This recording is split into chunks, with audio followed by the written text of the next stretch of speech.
you're very beautiful. Thank you. Hello. China. China. Yes, we love China. We're traveling through China for 30 days, exploring the country via its high-speed train network. We have finally made it to the bustling capital city of Beijing, but things didn't really go according to plan. Well, this is the hardest thing we've done in a long time. Insane security and like an insane... Some of its most iconic sites just slipped out of reach. Therefore, we had to rethink our plan, dive deeper into the city the way we had never anticipated. Our first view of Beijing. Ooh. What is that? Welcome. You said well, and then you said welcome. Yeah. Welcome to... Okay, let me do it. Let me say it. Welcome.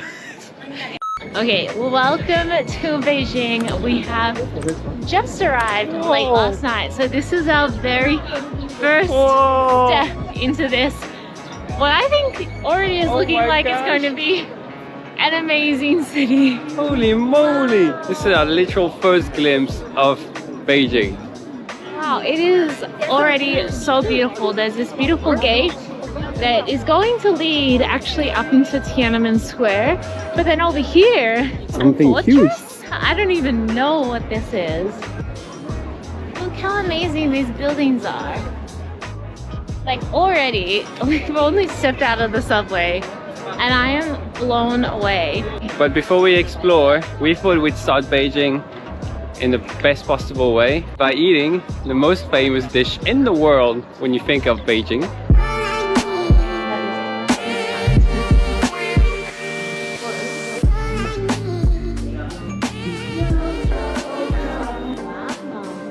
Very nice. Oh my god. Holy moly. This place looks amazing. I feel like we're about to spend our entire day's budget to eat here, but I'm actually kind of excited. It's so nice in here. Okay, 谢谢. Oh my gosh, look at me. Look at the menu.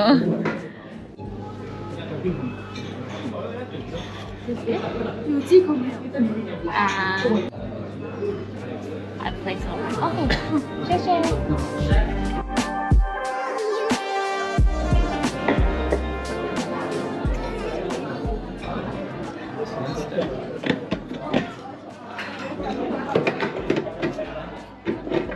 嘉宾小料不够的话，可以免费加的。爱北京。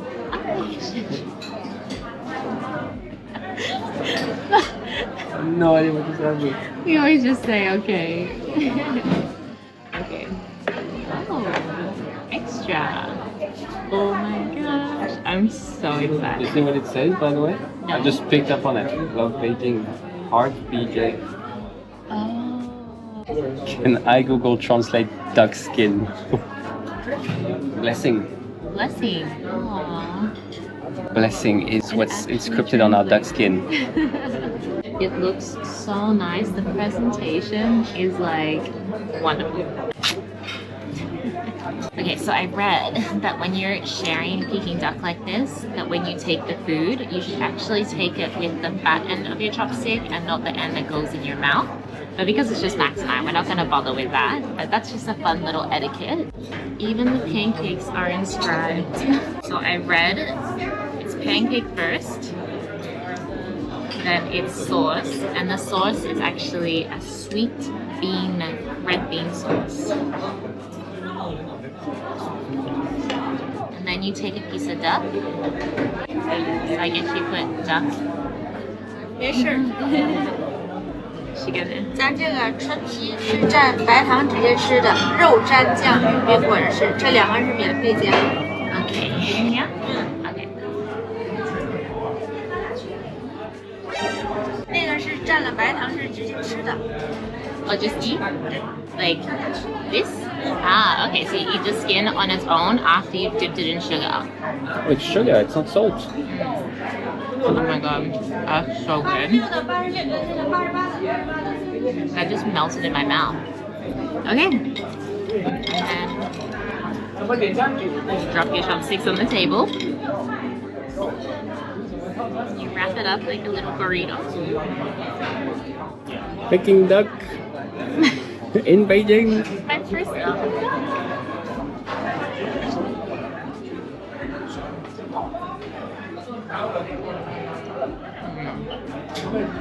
It's so good. Yeah. Should have got the bigger one. So good. Best way to start out 3 days in Beijing. Well, that was a delicious first thing to do here in Beijing. It came down to 122 yuan, so it's definitely affordable. Best sort of presentation you could ask for. Was a bit small. We wish now that we had ordered the big one, but it was absolutely delicious. So highly recommend this. And now at least we can start our 3 days-ish in Beijing. Alright, so now we're off to explore Tiananmen Square. This street is already so nice. The buildings along here, I don't know if they're like have just been built to look like authentic buildings or if they actually are. I don't know. I don't even know where we are right now. But there's so much food and there's so many things to look at. It's like overwhelming to the senses.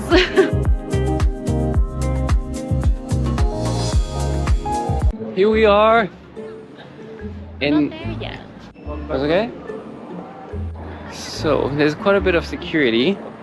So we have no idea what's happening, but we were all the way over there on that diagonal. We entered, showed our passports, went through security, and now somehow we seem to be getting directed away from the square. It's just the most complicated maze. I have no idea what's going on, where we're actually going, but the arrow definitely said Tiananmen Square, and we followed the arrow, so yeah, we're going further away. I don't know, understand what's going on. It's actually directing us further and further away from where we were trying to go. And it's not looping back around. It's really confusing. And there's no way for us to like exit.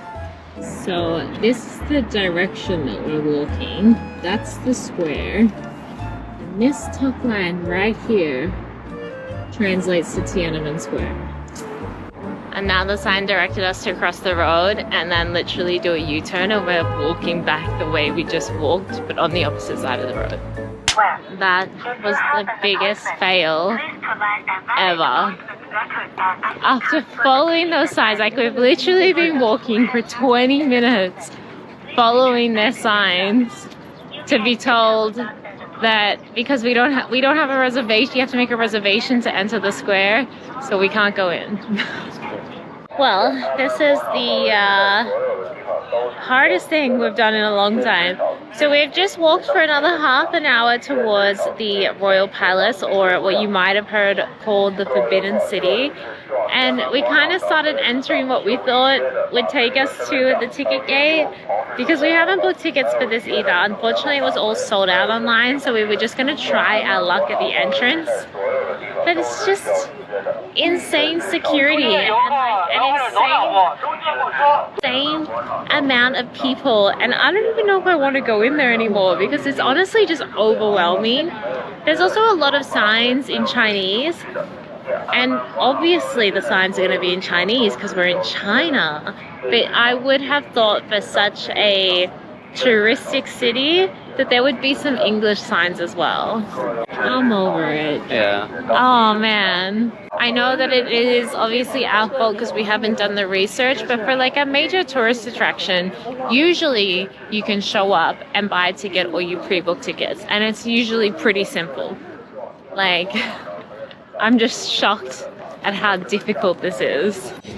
Beijing is not working out the way we wanted it to, so instead of fighting it and trying to do all the things, we're just gonna get a coffee and we're just gonna wander around and see what we come across instead. New plan. We've made it to One Fujing pedestrian street, which, from what I can tell, is kind of like a restaurant and mall And it looks like it goes for quite a way, and it is very busy here. But we got our coffees, so I'm happy.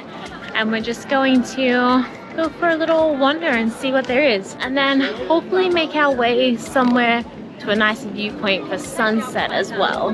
We'll definitely be heading to the Temple of Heaven and probably the Summer Palace too, because we missed out on the Forbidden City. But yeah, there'll definitely be things. We're also heading to the Great Wall, so make sure you stay tuned for that too.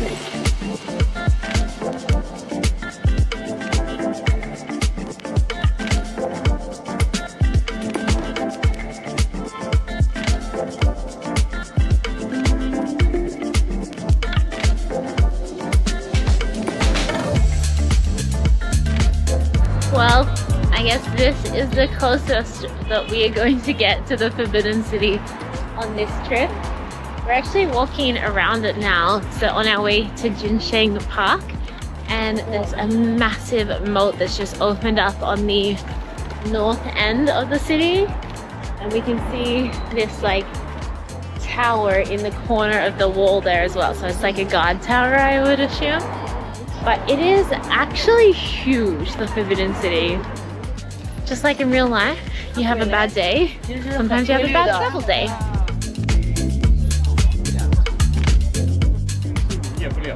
Beijing's busy, guys. We've had it so lucky in China. Yeah.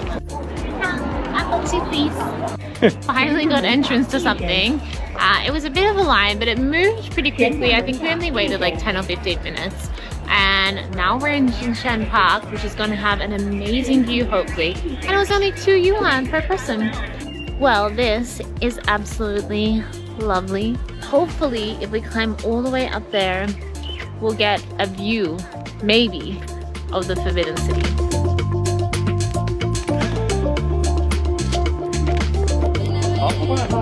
Okay, we made it to the top. And the idea is that we're gonna have a view of the Forbidden City. And we do! Oh my god, it's massive!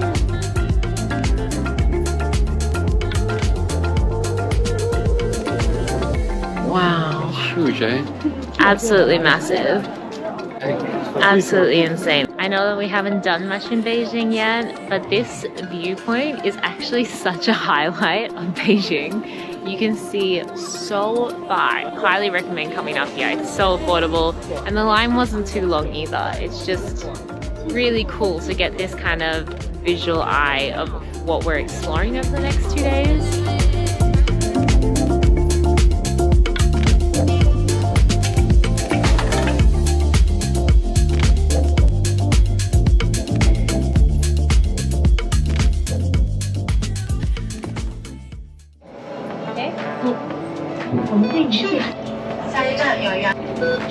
Okay, bye-bye. Woo! Beijing day 2, baby! So in Alipay, there's a transport app. If you click that and then follow the prompts to set up your transport app, you can use the buses in Beijing. It's different every time, so you just have to try and wing it. And usually they're actually very helpful. Yeah. So, day 2 in Beijing. We're gonna turn things around after yesterday's big failure. We're gonna make sure today is a great day. We booked tickets. We booked tickets, and it is freezing today, a top of 9 degrees Celsius. So we're gonna move fast. But first, the Temple of Heaven.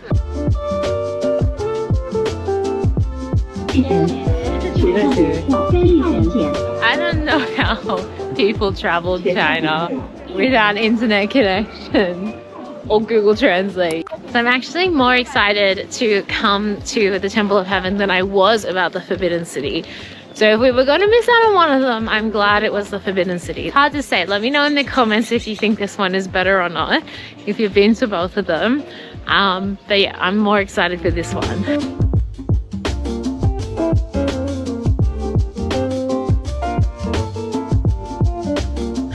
That's it over there. Oh la la! Oh wow! Oh wow! This is majestic. Look at the colors! It's vivid blue. Oh my gosh! Oh, it just stands out all alone as well. Yeah, and like the sky in the background. Wow. Oh, Oh. hello! Oh wow, this is super pretty. There are not a single nail to be found on this whole ginormous structure, which seems incredible considering how big it is. It's like a big wooden puzzle that just is put together and has managed to stay standing since the 15th century.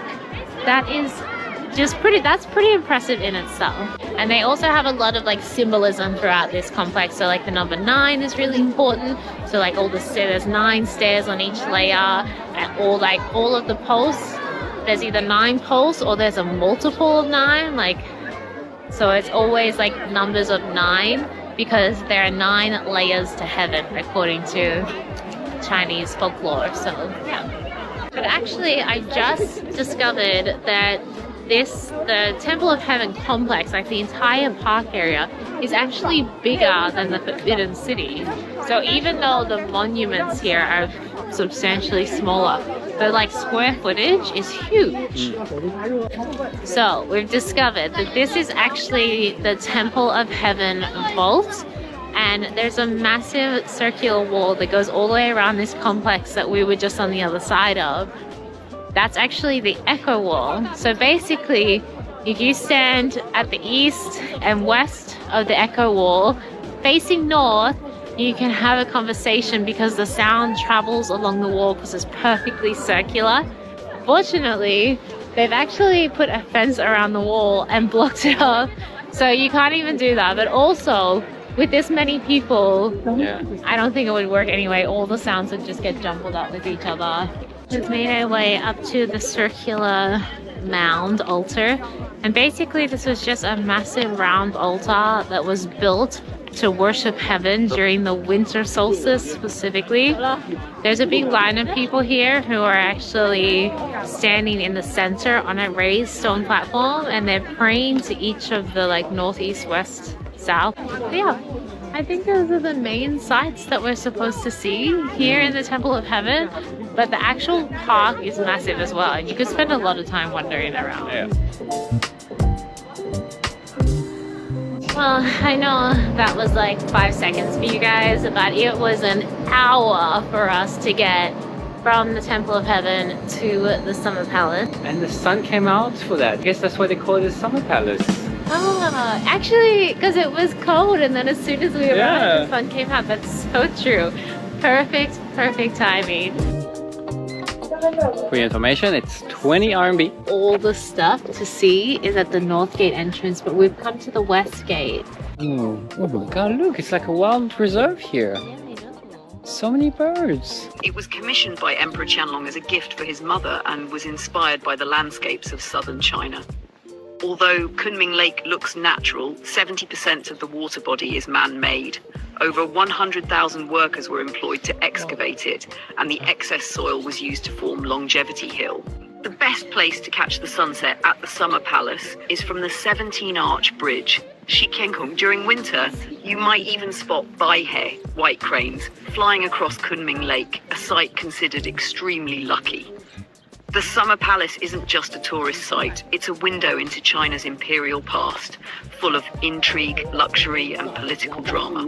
There you go, guys. That's ChatGPT for you. You know? Use that to your advantage. Who needs a tour guide nowadays when you have ChatGPT?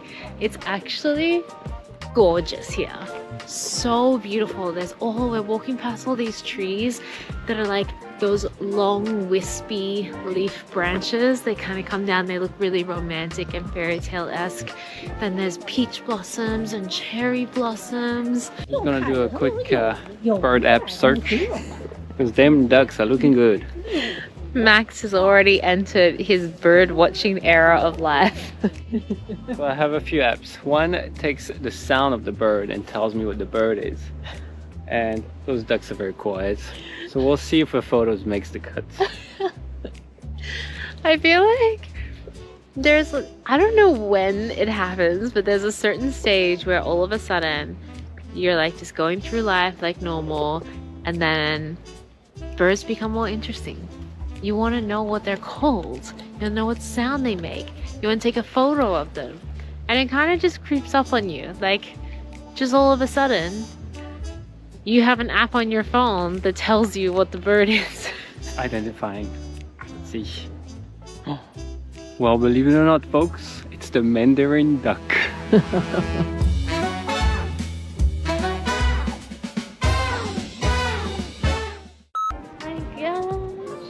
Look at this!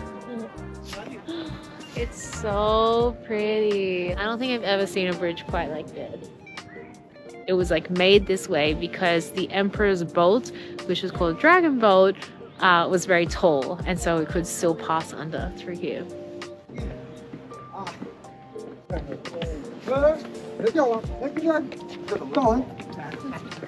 Whoa! That is such a bizarre feeling. It's such a curvature, and it's a bridge. It's just going up and down. Like the top part is just a sloped slab.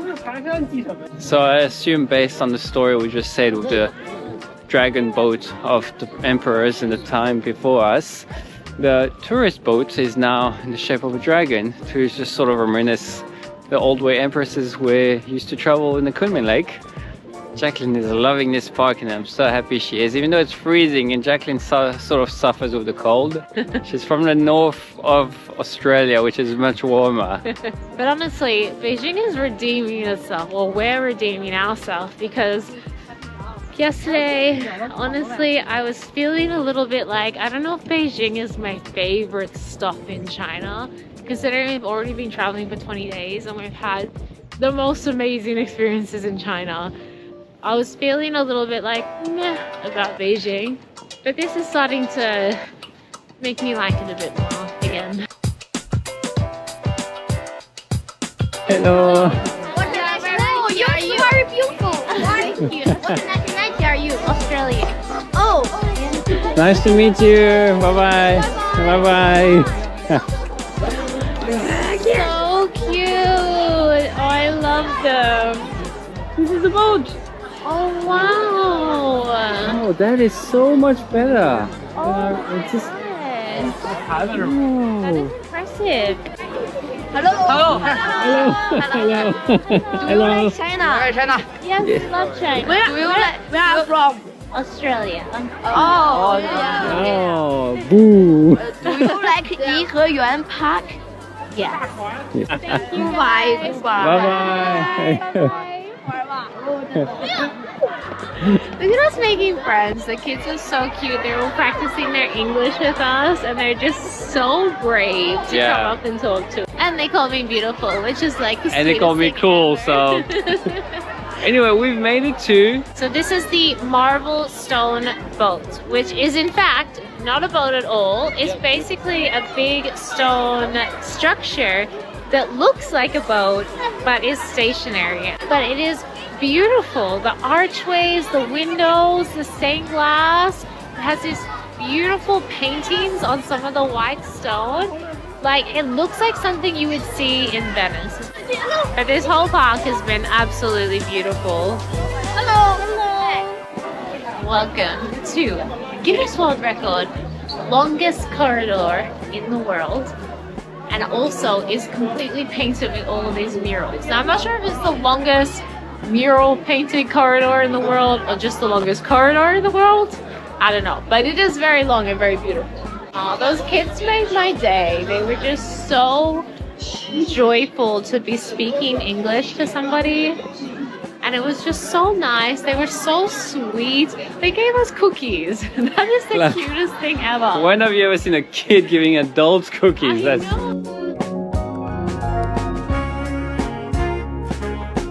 So the longest corridor in the world is 728 meters long, over 14,000 paintings along it. And we just walked the entire distance. Done. Now. Another Guinness World Book of Record we've done as well. Oh, that looks so beautiful with the sunlight as well. It's just come out. The Buddha incense temple is just right up here on this hill, and the sunlight has just come out. Oh, it's cold. And it's just shiny. It's like glowing in the sunlight in this freezing cold day. Wow, so beautiful. The yellow and green is so different to other Chinese architecture that we've seen so far.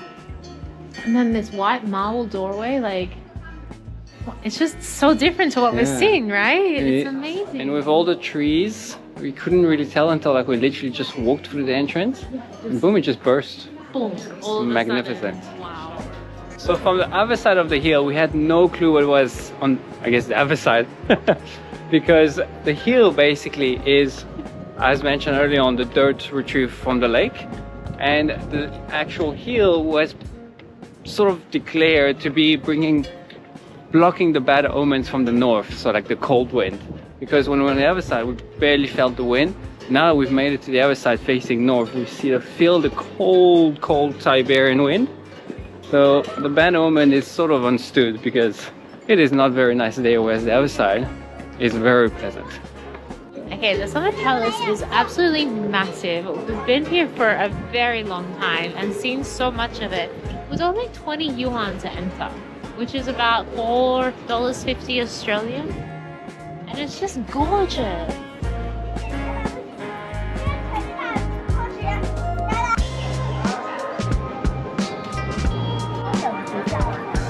And then after another 30 minutes of metro, which by the way, the metro in Beijing is impeccable. We've made it to the very popular, by the looks of it, Nanluo Shai. Hold on, I'll check. That was a good attempt. That was a good attempt. Now we have a high standard with pedestrian streets with Dali, Lijiang, everywhere else we've been, even in Xi'an. So, but once again, this one looks totally different. I said this when we were in Chengdu, that every time we're like, oh, we've seen an ancient town already, we go to another one and it looks so different once again. This one is just unique in its own way, and it's actually really cute. So we're just walking along, we just spotted, they actually do a Peking duck roast Peking duck roll, which is basically like a wrap, a tortilla wrap it looks like, but it's, I guess, bigger, because it says a new way to eat Beijing roast duck. One person can eat roast duck, because normally I think Peking duck is like a shared meal, but this is like your little solo portion. So yeah, it comes on more of a tortilla than a crepe, which is what we had them on, but it's pretty good. 30 yuan for this one.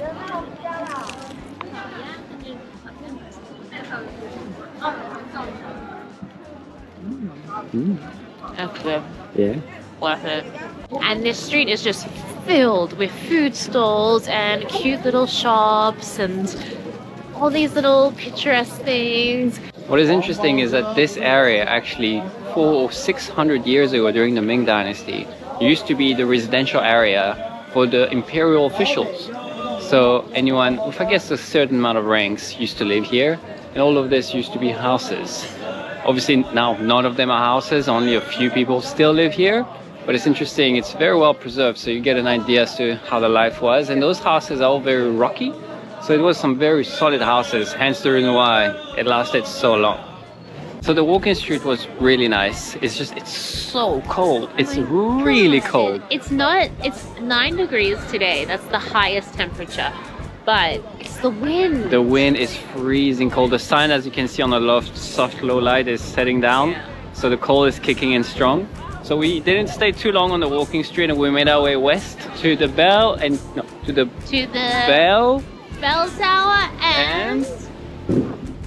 the drum tower. It's really nice. The bell tower is impressive. It's a real fortress. So big. Apparently there is one of the biggest bell in the whole of China in there, weighing 63 tons. 63 tons. But this basically used to be the way people knew the time. The bell would ring at sunrise when the gates of the city would open, and the drums would be on every hour to know the time, and for sunset.